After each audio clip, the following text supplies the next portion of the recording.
Hello, everyone. Welcome to All In on Real Estate. I'm your host, Aaron Goins. When I started this meetup, I was in the military, and I wanted to start a meetup where people can talk about real estate, so they can start building a generational wealth in them families. But for today, we will not be talking about real estate per se. We were talking about life and about resiliency. And my guest speaker is somebody I've known for a very long time. I met her years ago. I think she'll probably talk about that a little bit. Her name is Andrea Wynne. How you doing, Andrea? I am doing awesome. Thank you so much for having me. This is an honor. Yes, we've known each other for a long time, but always a pleasure. Thank you so much. Yeah. So I want to start off right away. What is your origin story with resiliency?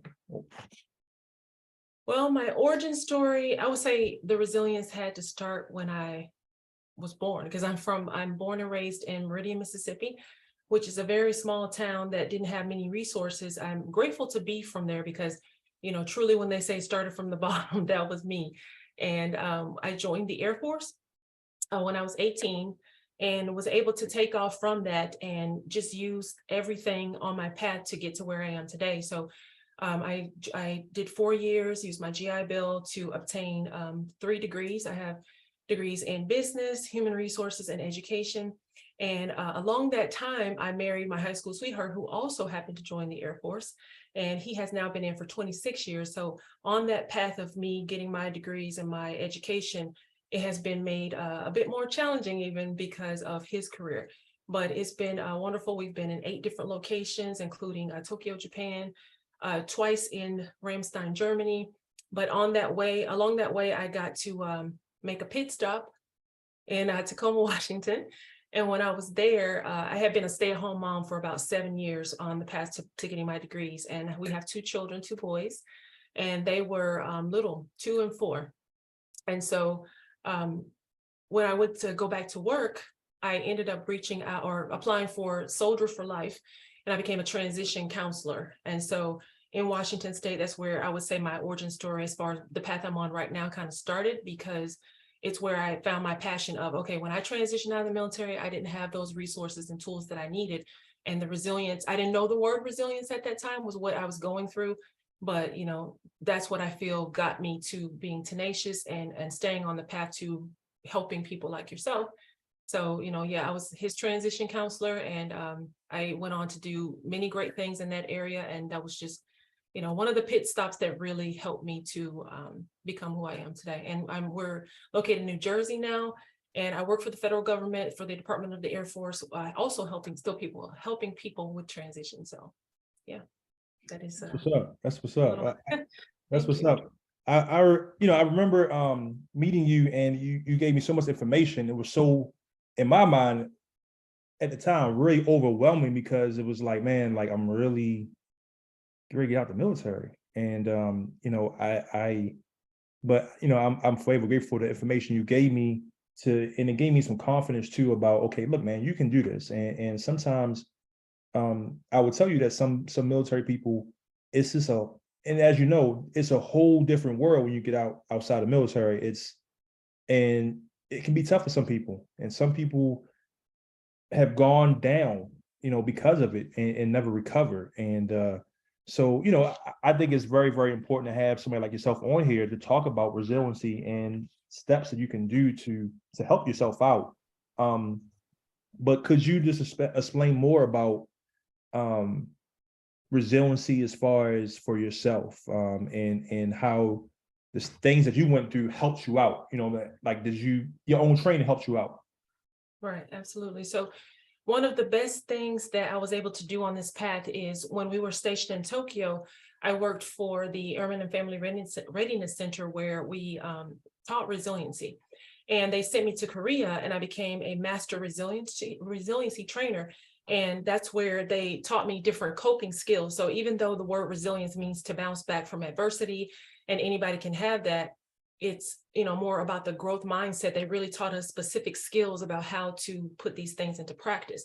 And so when you asked me this question before the pre-show, I was thinking, how can I kind of sum this up into something that people can remember?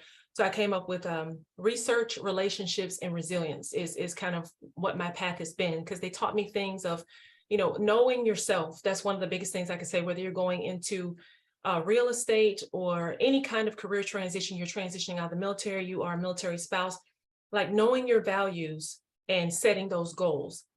Those are specific skills that they taught us where, things like SMART goals. So if you're familiar with the acronym SMART, it means specific, measurable, attainable, realistic, and time bound, where you're really putting those locks on, okay, if I'm going to go search for jobs, I'm going to do that for the next month, and I'm going to set deadlines for myself and hold myself accountable. So things like that really helped me when I was going through school with two small children to finish a graduate degree in education.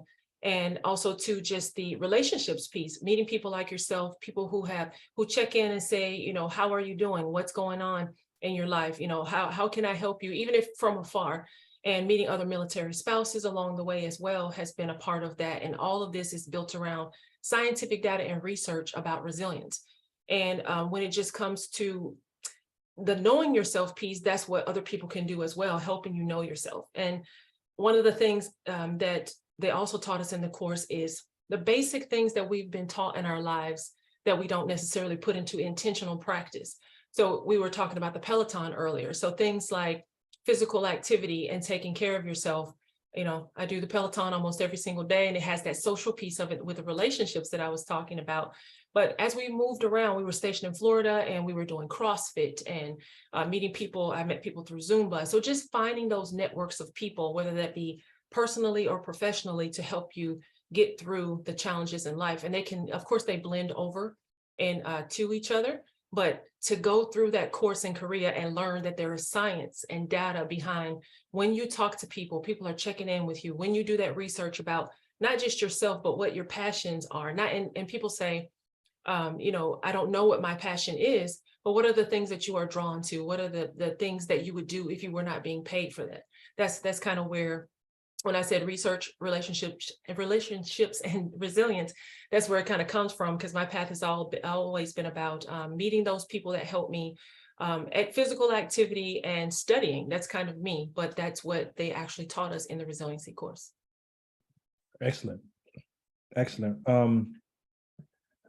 So, I mean, being a military spouse, being in the military, that travel and relocation is a big thing. It can be a big thing in real estate as well. I mean, certain real estate people move around. I mean, for example, some people can buy a duplex or a triplex, something like that, move out after a year. You're moving to shaking, you're trying to make money, things like that. In the military is deploying or PCS into different bases.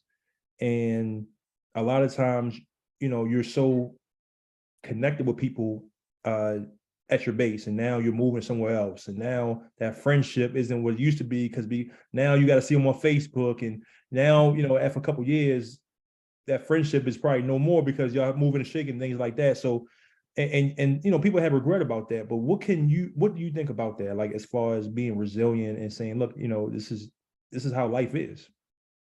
Yeah, that's why, when I know what my values are and what interests me, every single place I've gone, that's what I go toward to guide me. And yes, there have been some times that have been very dark where I don't have, those friends, especially the first few months after you get somewhere. Of course, it's just that the newness of everything, especially being in places like Germany and in Tokyo.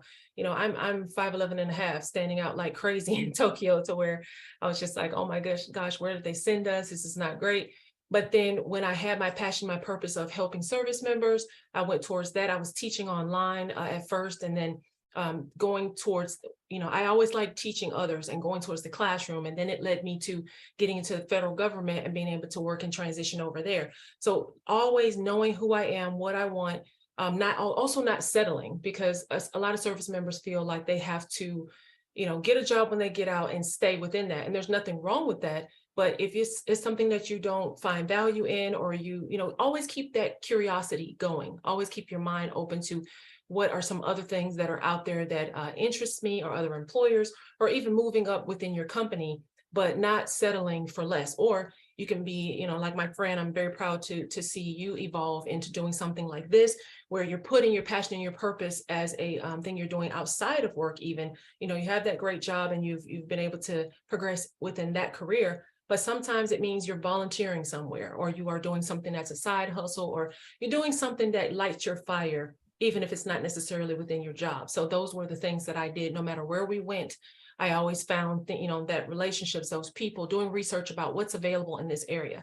How can I even travel around to make this experience very meaningful while I'm here? Because if I'm in Europe, you know, we went to Paris, we went to Luxembourg and did the things that we could do, even during COVID, because it's a holistic picture of who a person is, not just a career. We can be defined by so many things. Like, I'm a mom, I'm a wife, military spouse. You know, some people define me by my husband's rank and things like that I have no control over. But it's like, who do you define yourself for yourself? You don't have to listen to other people's labels and definitions of who you are. Once you know who you are, that's what leads you in your career and in your personal life. And no matter where you end up going, it's like making the best of that experience becomes, I won't say easy, but that will kind of draw you to opening up so many different opportunities. Like, I know you go to conferences and you meet people on and offline. I kind of do the same thing. You know, I have my friends, yes, on Facebook, but I have to also open myself up and put myself out there to be able to find those meaningful connections if I want a full life, instead of, you know, there can be a learned helplessness sometimes with different populations. People kind of feel like, oh, you know, I'm a Black female, I'm a military spouse, I'm transitioning out, and all these things that tell them what they cannot do. But I just would encourage people to don't let what you can't do stop you from doing anything. Because a lot of people will say, I call it analysis paralysis, because they get so focused on the things that, you know, are outside of their control, or, you know, I have kids to take care of, I have this to do and that to do, but what can you do? You know, that was kind of what led me to the Peloton thing, or like fitness, because those were my outlets to take care of myself physically, mentally. Even when I was a stay-at-home mom, and then even as my kids have progressed, I've realized that fitness is one of those things that keeps me grounded. And it is also scientifically proven to help you with mental clarity and anxiety and depression. So, you know, regardless of what career you're planning on going in, if we don't take care of our physical body, then, you know, that's going to lead to a degradation of everything else that you're trying to do. So, you know, it's just looking at yourself holistically, not being defined by certain labels, and seeing what is available to you, because there's so much out there regardless of your situation. Right. Absolutely. I agree. Everything you say wholeheartedly. And excellent what you're saying. You know, for people, and it's not just real estate, but in life, we don't live a fairy tale. You know, life is not a fairy tale. You're gonna have ups and downs. You're gonna have adversity in your life. How do you? What would you advise people who fail? Because, you know, real estate, not every property is going to be a home run. You might have to take a L here and learn from it, and then, you know, later on you look back and say, man, that hurt, but I learned from it. But when in the heat of the battle, it's like, man, this is suck. It's like the worst thing ever. And the heat of the moment after that failure. So what do you say about in the resilience, you know, to you about, you know, failures? One of the things that they taught us in that course that has really helped me and can be a way to help others is a technique called reframing. And so reframing helps you see failures or perceived failures as growth opportunities. And so it's, of course, you give yourself that grace and that self-compassion, because we all go through things, and it's not like, oh, you should just move on from it, because sometimes that's difficult. You have to have a period of, you know, feeling that hurt and feeling like, oh, you know, I put all of my time, energy, and effort into this and it didn't work out. Of course, there's going to be pain associated with that. So giving yourself that time to grieve that loss, but then you do move on from that and reframe it and say, what can I learn? What are some of the steps that I took that didn't pan out to be so successful? Who is a mentor I can reach out to kind of help me see the whole picture of where I possibly went wrong, or where I can make adjustments? Or, you know, the one thing that I was focusing on when you asked me to do this was the fact that maybe real estate isn't for that person, or maybe whatever career path they're choosing, because a lot of times what society deems as successful, or maybe our parents or friends around us have said, oh, you should get into real estate because you can make a lot of money, or maybe you should do this because as a military spouse, you know, this is a portable career that you can take. but is it really for you? So if you are a person that doesn't necessarily like the grind of it all, or you don't have the financial backing to be able to live within it and persevere, then maybe that's not the right career for you, but it doesn't make you a failure. It's just a redirection that you can, go and do something else and put your time in other places. And one of the things when I used to work at the University of Washington, Tacoma, and it was one of my favorite jobs ever because I got to work with students who were just graduating from college or in that process. And one of the things that we would always tell them is this whole career development journey is about actually taking risks and doing things to figure out what you don't like and what's good for you and what's not good for you. So internships, volunteering, talking to other people, going out there to hiring events or finding ways to figure out who am I? What do I want? What's the best fit for me? Because your best friend could, go do that exact path and have tremendous success, but then it's not going to work out the same way for you because we all have our own unique and specific journey. So it's just, that's why I keep going back to the knowing yourself research piece instead of, it sounds wonderful a lot of times, like I would, love to be a doctor or love to be, a lawyer or something to that nature. But if I know that my aptitude's not in that, I don't have the time, energy, and effort to put into it, then I need to redirect and do something different because there's many different paths to success. Yeah. And, when we was talking, I just formulated this question. One thing that I'm a big sports guy. And one thing that I have loved over the years is seeing somebody fall down and pick herself up. So like, for instance, University of North Carolina a couple of years ago, they lost at a buzzer beater in the national championship game. The next year, they won the national championship.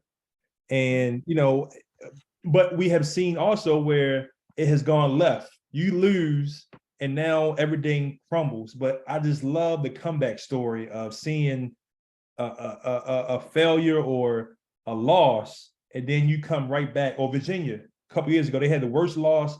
It was the first number 1 seed, and this is NCAA today, to lose to a 16 seed. The very next year, they won the national championship. So what do you think? And I mean, it's kind of the same question I asked before, but what do you think was the steps, just to go from that boom to that championship? Because they still had that DNA to win, and they were good they were good, but they had a really bad loss.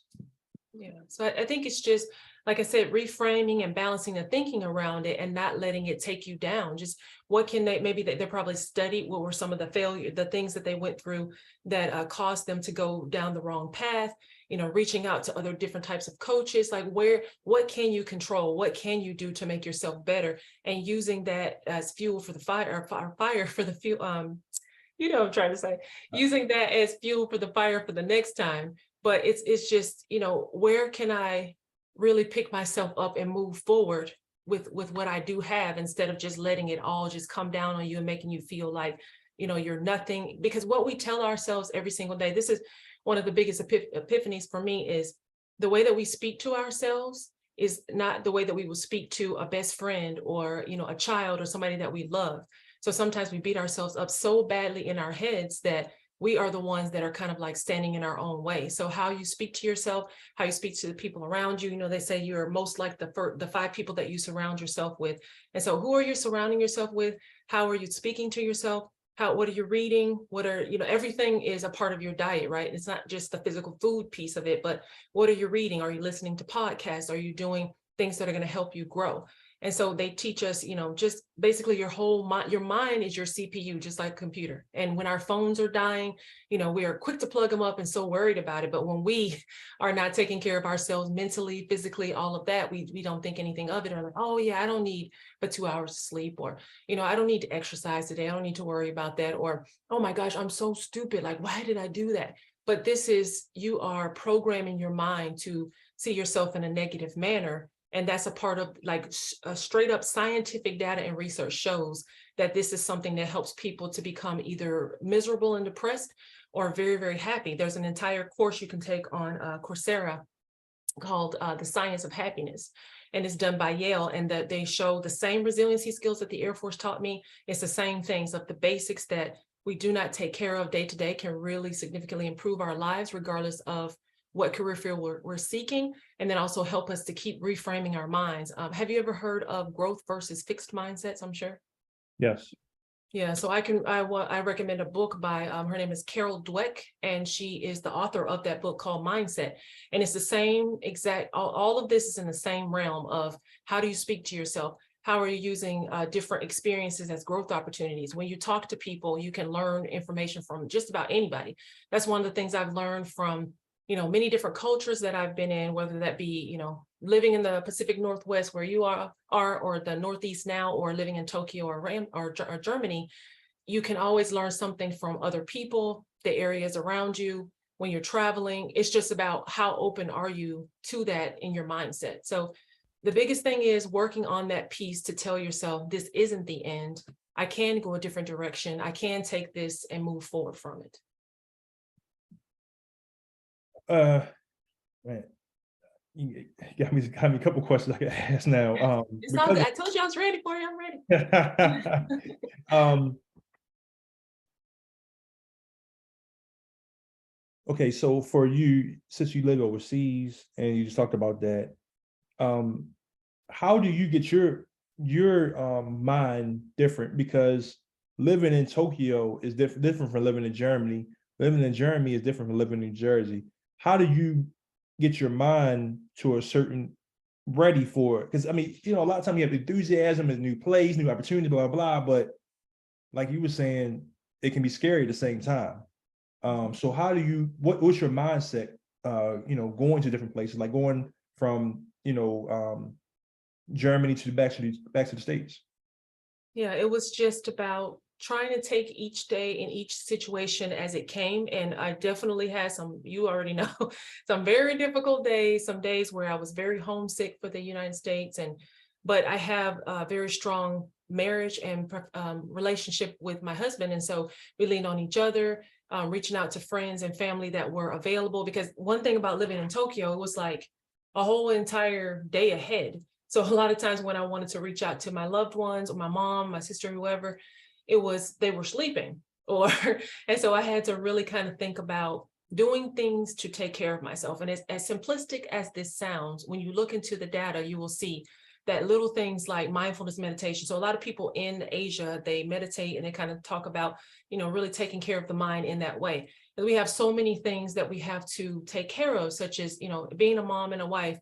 That within itself is already a lot going on all the time. But also adding in the pieces of the military and moving to a different country, I would do kind of things to quiet my mind, making sure that I'm not running a mile a minute so much to where I'm getting overwhelmed and anxious and stressed out to where I cannot even think about what do I need to do for my family, need to do for my career. And I took that pause when we first got there before I started to try to find a job, because I'm like, if I don't take care of my mental health, I'm just going to be continuously stressed. And sometimes I still was. I'm not perfect. I don't have everything figured out. I'm constantly in this journey. It's a continuous journey. So like the career development model that we use to kind of help people figure out where they need to go is a circle. And it's like that for a reason, because I don't ever feel like I've arrived. Everything is so perfect. And whether that be in my relationships, whether that be in my mental health or as a mom, everything is continuously evolving. So if you have this mindset, you give yourself more grace, more of that self-compassion, to where it doesn't matter where you're living, what the situation is. If you're taking that pause to understand, like, hey, I got to give myself some grace in this. I wouldn't call my best friend, like, why don't you just adjust? Why don't you just get over it? Like, you can, you wouldn't say that. So telling myself, look at how far you've come. Look at how blessed you are. I'm a woman of faith. And so leaning on faith, my family, and just keeping my mind as clear as I possibly could has definitely helped. And that was even before I realized or was taught the Air Force resiliency skills. And then it was just kind of that validation of, okay, I've been sort of on the right path, but if I do even more deliberate and intentional things to take care of myself, then it just has elevated everything since I've been able to implement those things. And we use those coaching tools in the transition assistance program. We use it in the key spouse program, which just gives information to the spouses. We use it in just about everything, because it's simple things to cope with life rather than turning to, despair, desperation, alcohol, drugs, things like that. It's like, what can I do to take control of this situation by, taking care of myself first is part of it. Right, right. Okay, so two-part question. Can you talk about the pluses of being on a schedule? And then can you talk about how getting off the schedule and ways to get back on it? Because you know how sometimes you're on a schedule, everything's going good because you know, and then all of a sudden you get off of it. Now you're in a funk and you're like, what? Like you're in a, you know, you just don't know what you're going to do, you know? Yeah, definitely. Yeah, actually, productivity hacks is something that I really love looking into. I have to kind of be on a schedule because like when I was going through my master's program, my kids were so little that when they went to bed at, 7:30, that was when I had time to write papers. And so I really kind of understood the value of I have to be on some type of a schedule. And like now, as far as the exercise piece, this is where I'm saying intentional practice. So if I want to make sure that I'm exercising, doing that consistently, so my mental health is good and it's something that feeds my soul and helps me in so many ways, I understand that, I have to block my schedule out. I'm getting up at a certain time every day, and you can do what they call like habit stacking. So if you get up every single day because you have to make sure your kids are good to go, then you can also, put on your coffee and do that at the same time. Then immediately after they leave, I will go in and do the exercise piece. So kind of narrowing things down to see what's most important to you, what's most valuable, because we all know there are so many things that can end up taking up your time, and things that are just, things like social media or checking your phone too much, or even sometimes hanging out with people that don't add value to your life. Like narrowing things down to figure out what's best and most important to you, and then pre-planning your schedule even like the day before, and trying to stay on doing things like that. And then again, back to giving yourself that grace. If you fall off that schedule, get right back on it as soon as you possibly can, because a lot of times we will spend more time kind of beating ourselves up mentally about it than getting back on it. Like that's just just get straight back into the fight right away as soon as you possibly can. And it doesn't have to be perfect, because perfectionism is something that I continuously fight with, and I've been down on myself about, oh, this has to be perfect with the kids, but then life happens, and things kind of get thrown for a loop. Like you were saying with my husband, he has deployed 6 times, and he's been continuously going on trips and things like that, to where I will have schedules built for myself and my kids or for my career, and then things go completely left and I have to readjust. So that's why when you have that mental fortitude to be like, okay, well, what can I control now? What can I do now? Even if you can't get back on track the very next day, then what about the next week? But just to not beat yourself up in the moment, because that just leads to procrastination. Do what you control, what you can control now, and then move forward with what what's going to get you back in that realm of taking care of business. When we were in Germany, I worked at the education center, and I helped them design a study skills class. And it was a whole lot about productivity, because it wasn't just about, like if you want to make sure you're studying for the Air Force promotion testing, they had 2 different books. So we would tell people to habit stack that, or to do what they call have you ever heard of the Porodomo method? I think it was called, where that means like tomato in Italian or something, but it's like you set a timer for yourself. So say you want to read a book, you would do like 20 minutes reading that book, and then get up and move around and change your state, and then come back to it. So things like that, where if you want to be better at productivity, you want to be better at studying, you want to be better at something, that's the research piece that I was talking about. Actually spend more time on that, rather than, people will do, 8-hour binge watching of Netflix. And there's nothing wrong with that. I'm not saying that I don't do that, but what's important to you, what's valuable to you. So if you want to have a Saturday where you want to veg out, but you also want to work towards your goals, then how about thinking, okay, I'm going to 12 o'clock to 2 o'clock, I'm going to work on my goals, and then give yourself the rest of the day to have that grace to unwind and unplug and do what's most valuable to you. But you have to intentionally schedule these things, I would say. That's what keeps me on track to make sure I hold myself accountable. And the more you do it, just like all the resiliency skills, the better you're going to be at it, because you are rewiring your brain to be held accountable and actually do those things without beating yourself up. But you get those small wins. And when you see that, hey, this stuff kind of works, then your brain wants more of it. Right. Okay. Next question. You Can you talk a little bit more about time management? Because for you, you are a mother, a wife, you have a full-time job, and that in itself is all takes up a lot of your time. And but you still do it, and you still perform at a high levels with everything. So what's your advice on time management? Because I mean, for us in real estate, I mean, a lot of us are still working a 9-to-5 job, and now and some of us have kids, but we still have this side hustle we're trying to do, and things like that. So can you talk a little bit about time management?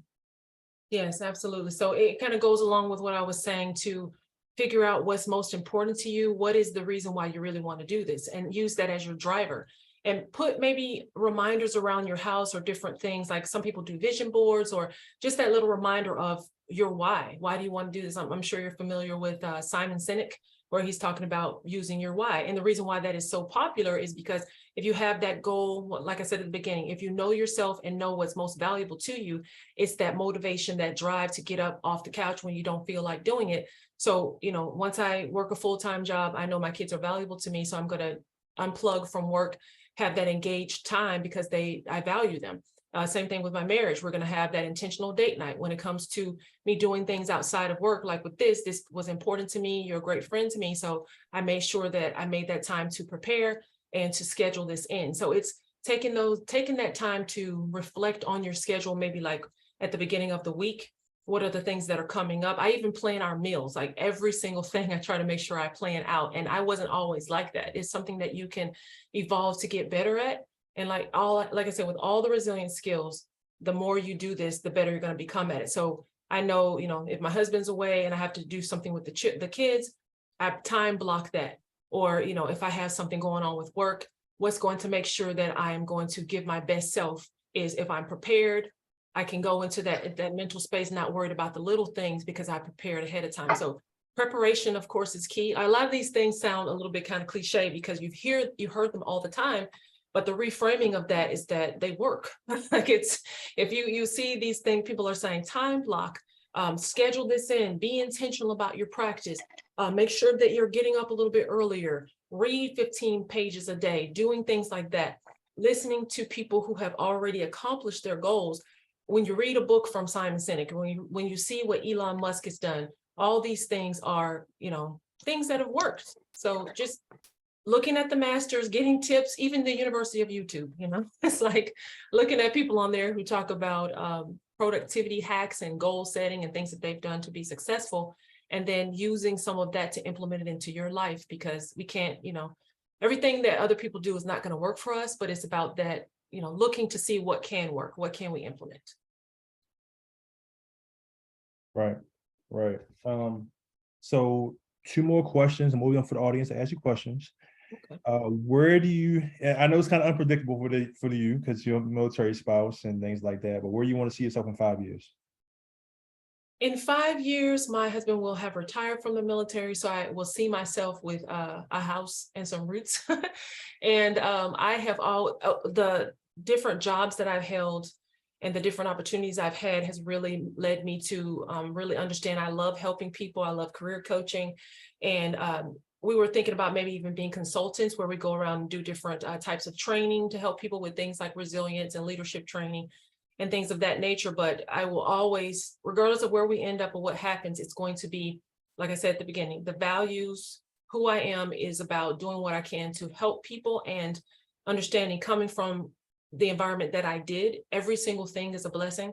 And it's my purpose, my goal to give that back, because, just being able to live in so many places and try so many things means that I'm able to kind of see gaps in areas and coach other people. Like I said, I don't have it all figured out, but I do have some tools in my toolbox that are meaningful to me, helpful to me, and to other people. So yeah, hope to continue doing that. Any more TED Talks, anything like that in the future? I mean, who do you know, Aaron? Who do you know? I mean, it would be wonderful. I got the opportunity to be a Women's History Month speaker in Tokyo, and do a couple things here and there that I really love doing. But that's why I'm saying, like, it wasn't even a part of my job, but I went to what drove me, the things that I like, and opportunities just keep popping up. We call it in career development, we call it planned happenstance. Because the more you are curious about things, the more you're open-minded, the more you go out and try to define the things that you really love, the things that light you up, the more things just kind of fall in your lap sometimes. So, it's just continuously having that curiosity and a mindset of learning from everything and everyone. Right. Okay. And last question for me, for a minute. What is your advice to somebody who could be just starting off like in real estate or something like that, and they're overwhelmed? Like, what would you say to them, and the advice we would give them? But I would say the concept of chunking things into smaller bits and pieces is just, we teach this in finance that we do at my job. We teach this in transition assistance, really having a target and a goal. The SMART goals that I talked about earlier, just really giving yourself that time to do that, the research piece of it, and setting a goal towards doing it. And, if it's really easy to get very overwhelmed, like you were talking about when you transition out of the military. When I transitioned out of the military, it was the same way too. The transition program wasn't the same, but yes, I was extremely overwhelmed. But as I took it day by day, week by week, what are my goals now? What can I do now? What can I control in this instance?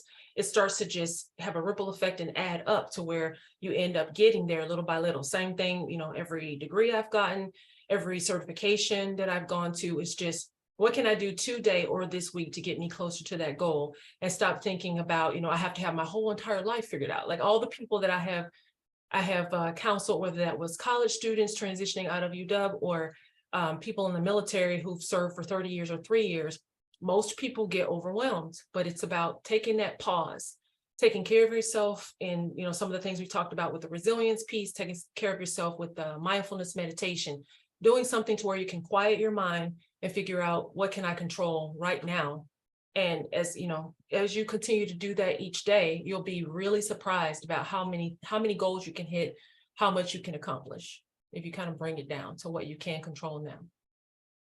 Absolutely. Absolutely. All right. Thank you so much. I'm gonna open up for questions from the audience. Anybody have a question for Andrea? Kevin, you got a question?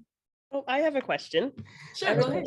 Now, so my thing is like, what are your tips on consistency? Because it's one thing to have a goal and a plan, but sometimes it's so hard for that consistency. Like we have those two voices. One's like, hey, you have to work out, you have to be healthy, but the other one's like, no, we can sleep in today. It's what's one day and then leads into 2 days.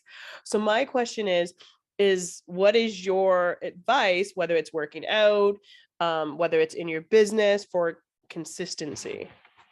Yeah, absolutely. Thank you so much, Chantel. I appreciate the question. Yes, I would say celebrate small wins and kind of try not to focus on perfectionism, because we will set the goal of, okay, I'm going to work out every day for an hour, it has to be perfect. But what about if you could just start with 10 minutes 3 times a week? And then once you hit that, we're just really wired to kind of celebrate, our brains really react well to that. And then, you may not get 6-pack abs or something perfect, but you will be closer to your goal and closer to doing something that you set for yourself than if you had not done at least something. So just like you said, taking action, that's part of the career development model that we use. Doing some kind of an actionable thing to get closer to your goal is part of building that consistency over time. And so it's just about doing the work day to day and finding, what can I do, instead of getting down on yourself for not having these, what they call big audacious goals, like having so much on your plate and putting so much on yourself that you can't mentally or physically actually execute it. So, with everything in my life that I do, it's just building on little small wins, like getting out of debt. Because when the job that I got in Tokyo, we were really focusing on helping people with financial management. And because I come from poverty, I'm like, who am I to tell anybody anything about money?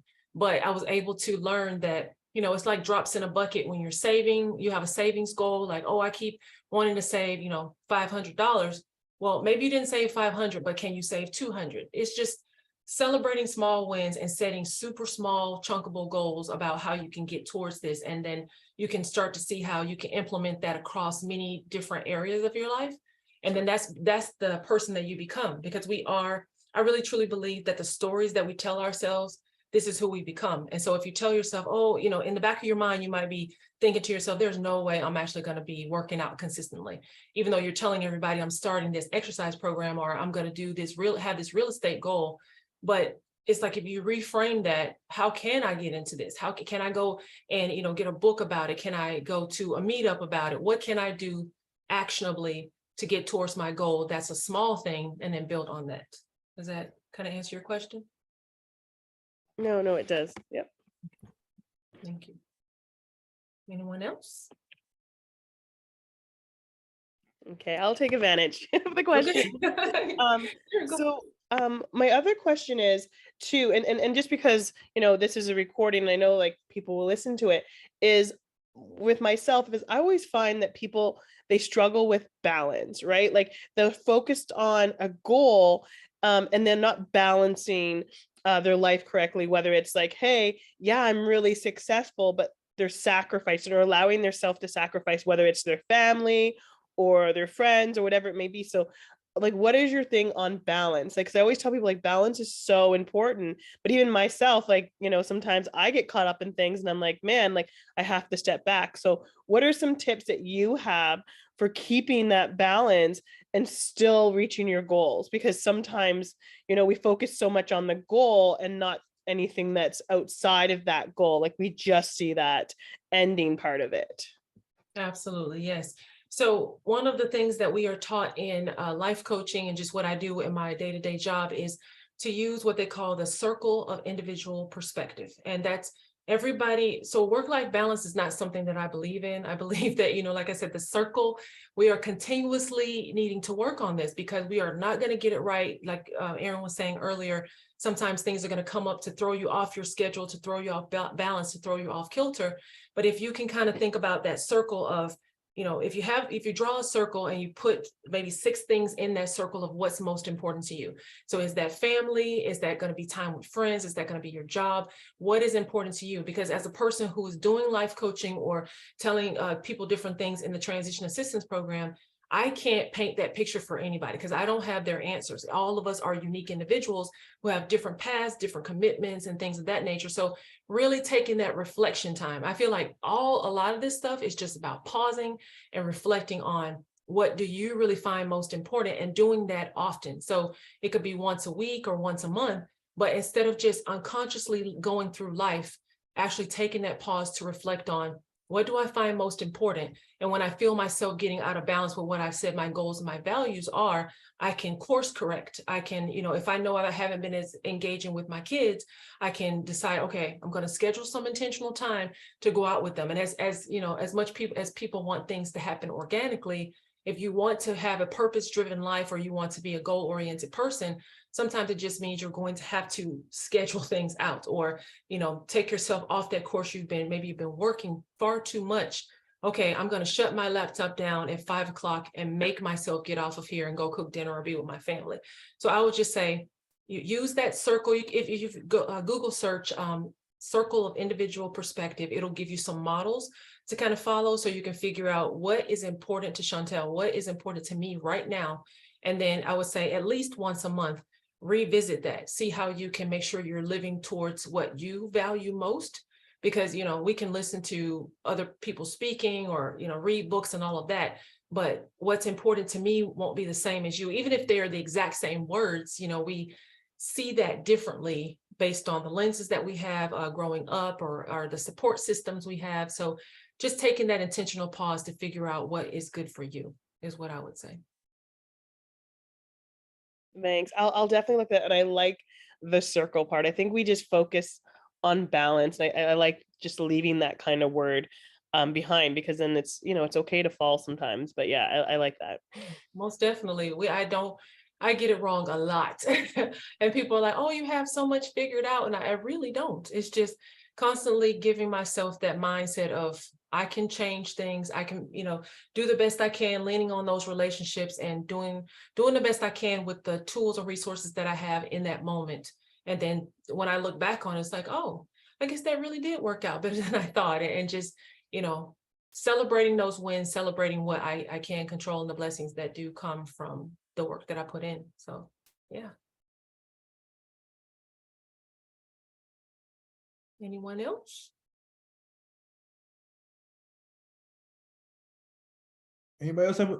Kevin, you got enough for Andrea? Want to ask a question? No, I came in late, so I was just trying to catch up a little bit. But I mean, a lot of what she's saying is very applicable to every situation, and I wholeheartedly agree with it. Especially the fact with that work-life balance thing, I definitely agree with you. It's not, I don't believe in it. It's always going to be either one side or the next side. You just have to know which way you want to go, what is most important to you, as you said, and just keep pressing, keep going at it, Yes, absolutely. I feel like so many times leaders and people that we admire and aspire to say that, but we don't listen. We just say, oh no, that they're a best-selling author, or they're, successful in their relationships. They must have it all figured out. But if you really pay attention, they all say it. I failed. I've even like Steve Jobs or Oprah Winfrey, all these big name people that everybody looks up to, they've said it over and over and over again. They don't have it all figured out. They fail continuously. They go towards their wins. They do intentional practice of exercise, mindfulness, meditate. Like if you read a lot of self-help books like I do, it's the same thing over and over and over again. But it's like the action, like Chantel said, it's actually doing those things, even if it's just a little bit.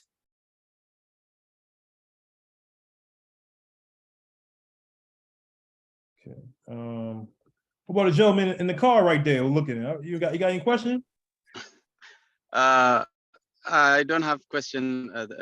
Thank you for this team and Andrea for the really inspiring presentation. I'm really happy I joined this team. I find you guys accidentally looking for meetups, about, real estate. I'm new. I'm also new to the United States, and, exploring a lot of stuff, a lot of new things going on here. And trying to learn, failing, and dragging myself up. I'm a dad with 3 kids and family, so it's a lot of things to learn. But the consistency and the resilience things that Andrea mentioned really resonates with a lot of the things I want to improve my life. And again, thank you. It's a big lesson here. Awesome. Thank you so much for joining us. We appreciate it. Where you from? Where you at? What state you in now? Sorry, in Washington. Where at? Seattle, Washington. Are you in Seattle? Yeah, Kent area. Yeah. Let's talk. Let's talk afterwards. I'll send you my number, and let's talk afterwards. All right. Okay. I'll be happy. I will be happy. Thank you so much. Okay, so I'm gonna message you my number. So and then just text me or something like that. We can go from there. I can try to help you out as much as possible with that. All right. Thank you so much. Yeah. No problem at all. I got it. Thanks. Yeah. So yeah, thank you. Okay. So anybody else have any questions? Any more questions for Andrea? Anybody more questions? Miss Battle, you got anything for her? Yeah, I have a question. Wait, come. Like, what is your, like, in this current phase of your life, what is your biggest obstacle or biggest challenge? Ooh, that is a really good question. So I would say probably the fact that my husband is in a position that makes it to where the mom and wife thing and trying to embrace my career, it makes it a lot more challenging because I have to really make sure I'm intentionally doing the time management pieces. And he's in a position where I go along with him for a lot of different things as well. So I have the practices that I'm telling you all, I have to do this every single day. or I will really kind of just be all over the place. So I feel like being the military spouse and making sure I'm balancing those roles as much as I possibly can, because we have 2 teenage sons, and I want to make sure that I'm there for them and they don't feel like their childhood was just a bunch of running around and their parents doing so much. So I would say just everything that we're already talking about. I have the same exact struggles of, the different identities that I hold, just balancing those and making sure that I'm doing the best that I possibly can to serve my children, be a good wife, and also be that engaged employee that's going to help those service members that come in as well. So, just like everybody else, trying to balance as much as I possibly can and continuously learn and grow to make me a better person in those items as well. How about you? What do you think? So my challenges are, okay, location. I am in Trinidad and Tobago, so that's one, and I invest remotely, so that's a challenge. So one of the things for me is actually building relationships and trustworthy relationships with individuals who I can place some reliance on, as well as navigating all the rules and regulations that I know and don't know about. So I guess that requires a lot of reading, a lot of research, a lot of communicating with different individuals. So I guess probably that right now. Yeah. So do you ever meet in person with people, like have those intentional times where maybe people can tell you about blind spots or ways to grow? Yeah, somewhat. It doesn't always be 100% focused on that. So that kind of like just some feedback during some connections and meetings. So it's not like 100% intentionally focused on just that. So, but it's kind of indirect, Yeah, because that's something that we're kind of taught is like the reciprocity of friendships and making sure that we're giving to others as well, so that things can kind of come back to us. And when you do have those meetings with them, just like going into that meeting, what can I learn from by meeting this person?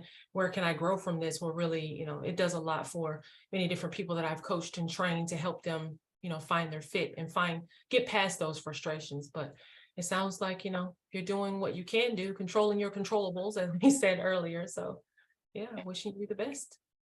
Thank you. You're welcome. And is Anya saying? Oh, yes. Well, thank you for joining us, Anya. And is there, let me see. If nobody has any more questions, I'm going to just end this as far as the recording.